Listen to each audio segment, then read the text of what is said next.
ideas to come, and I'm going to share with you today how to make a smash book / journal planner, whatever you really want it to be. But I love this binding. When I seen this, it's been a couple years ago, and I wrote it down, and I actually was able to make one, so I wanted to share that with you. And so I'm going to show you how I did this one, and so let's get started. Stay tuned.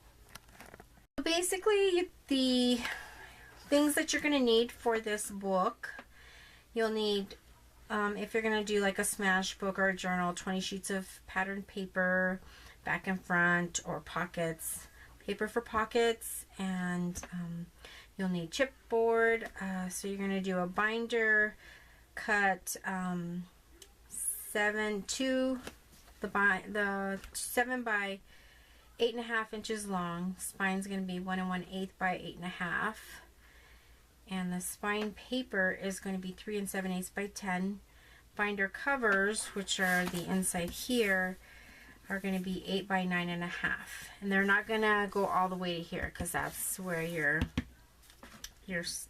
binding's going to be.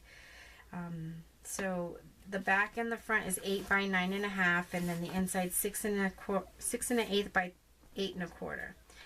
So and then you're going to put paper on your center spine for to cover that up, because you can see that when you look down in there, you can see inside there. So if you want to cover that up, you don't have to, but you can.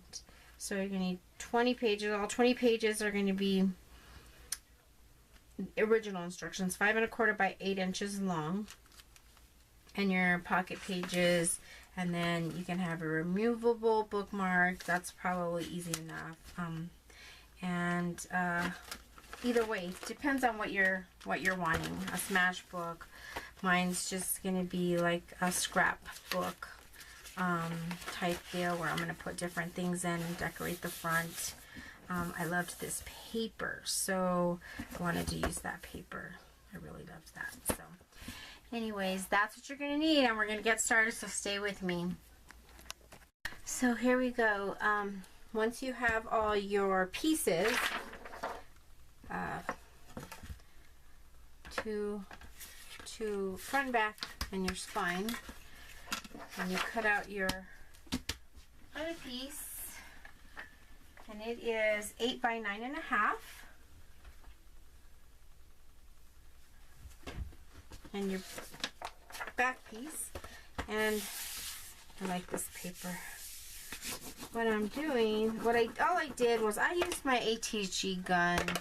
I wish I had some. I would have rather used some glue.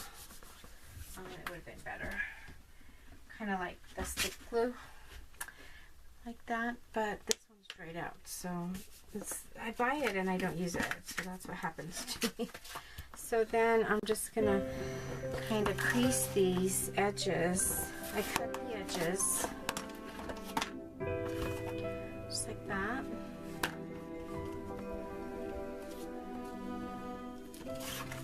And then I just crease them, bend them over. I don't know why my light does that. It gets brighter and brighter. And then I don't have all of my lights on. And one of them I don't even have in here. Crease them over. And then I use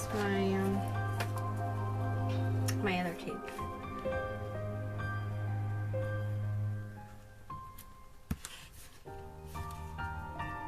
Just go ahead and this one. I started doing this and I was like, oh my gosh, I'm not filming. And that's exactly what I do. I get in my mind and I start want to do something. Then I don't film it. Then I get mad at myself because I don't film. Okay, so got that one. And do one on the bottom as well.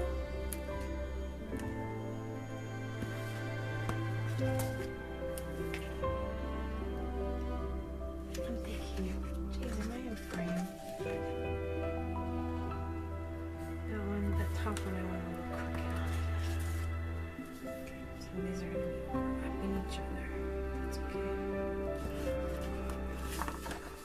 those.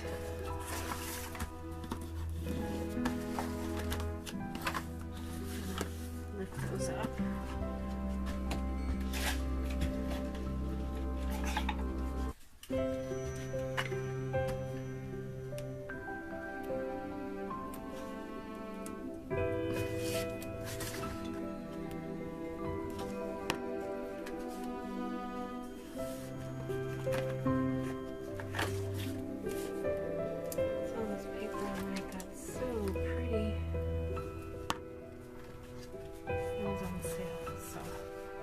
I need more paper. I'm going to put one there. I'll just put it here. That would have been the smarter thing to do.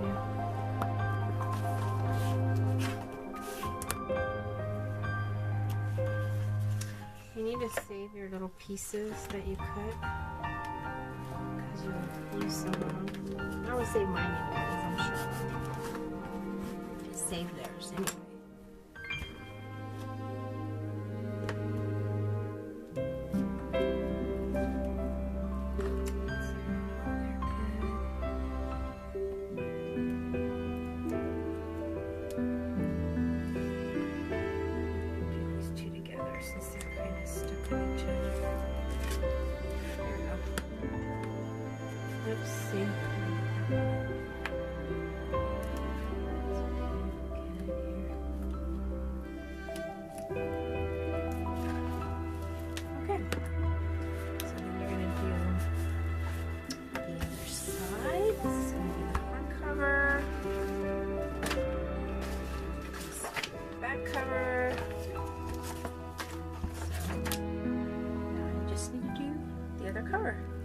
So then you're going to need your spine piece and your center piece, spine center, and you're going to also need a piece for this, and I'll show you. This shows underneath.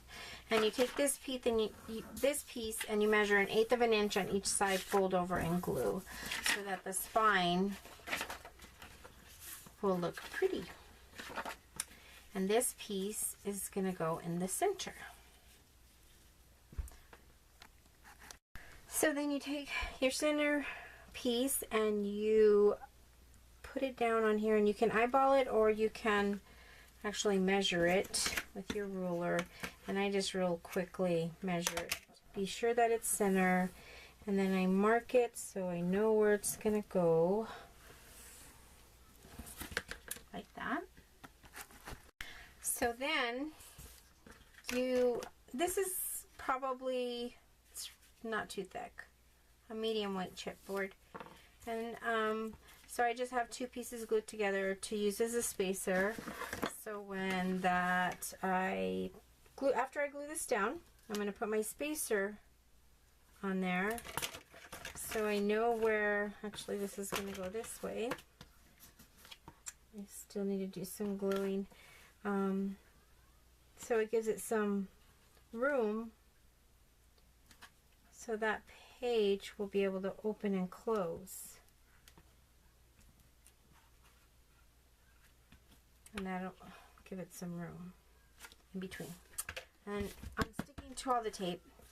I'm doing this because I've made this a long time ago and I don't remember exactly, so I'm following I'm following my instructions that I wrote out on this, and I'm doing the videos so that later on I'll have the video to be able to do it again and not have to go over it so much. And I want to make a special book for someone, and I want to do this as the first one, so in case I mess up I can know where my mistakes are. So now I'm going to glue this piece down to that, and I'm just going to use this tape that I have here. Usually I would use my liquid glue. Gotta look for my liquid glue because I use a special glue that doesn't work the paper. And Mod Podge, I've tried that before. That just makes everything all wet. So I'll just use this tape for now, and the glue that I use, it takes forever to come to the mail because I order it through the UK. So it's a really good glue. I guess Scotch would be the equivalent. I'm not really sure. Don't use Scotch a whole lot, but oh shoot. See what I mean? So I want to make sure that glue this down in its spot.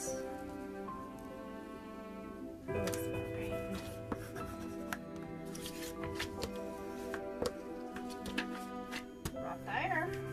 And what do I do with my spacer? Because this is going to be the back binder of the book. That's when I put my spacer. And that's where I can tell where that goes. I zoomed out a little bit. So I'm going to take my spacer. And measure that up against there. And then I'm going to mark this side. Usually I use my mechanical pencil. So I know where that is supposed to go.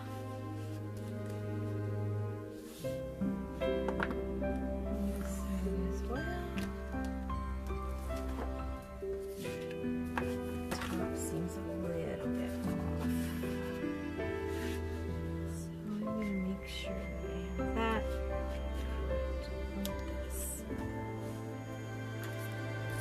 It didn't look like I had that.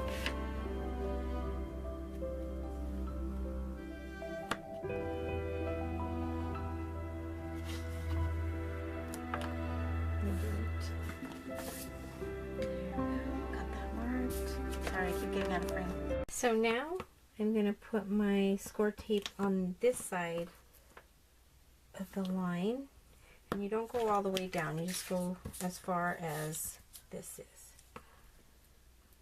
You gotta remember which mark is the correct mark. So see, I'm going on this side, not on this side of the mark. I'm also going to put it on the end here.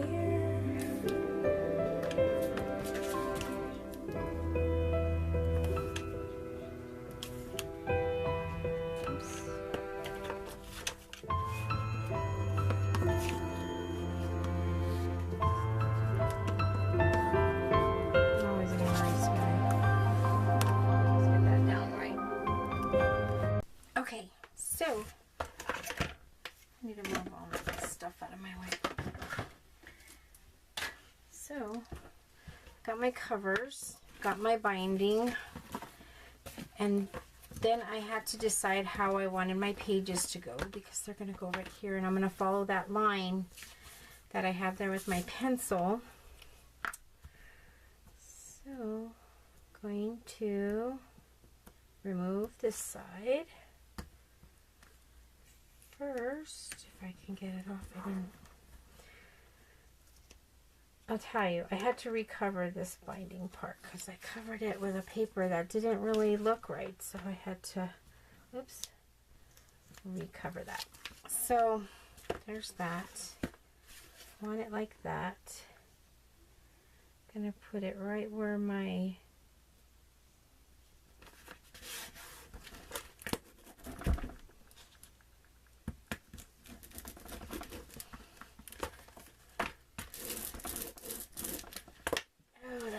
nice, I think.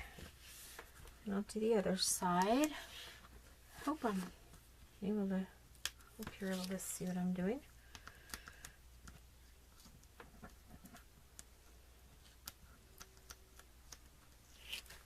Okay. Make sure it's how I want it. Put it right up against that paper, pencil mark, there.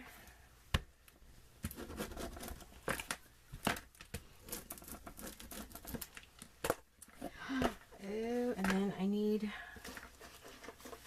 I'm going to take it over here, my bone folder. So I'm going to crease this so it doesn't rip my paper. And there's the binding. Pretty. Although, yeah, that looks nice like that. It could be either way, really. I like it like that. And I'm going to crease this because I'm going to bend that over.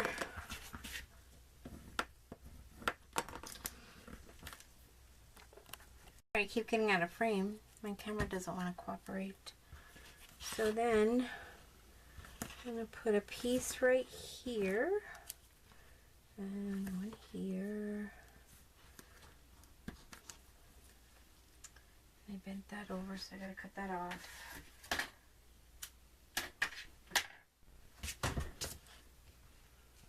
One here and one here.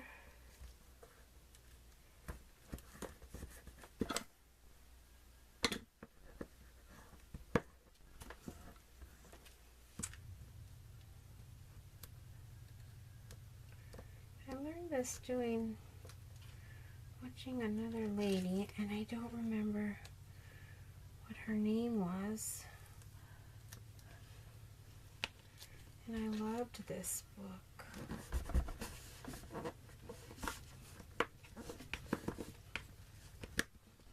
I loved the look. The back binding part I really liked. I'm gonna look and see, because I knew I would lose it, and that's why I wrote it down.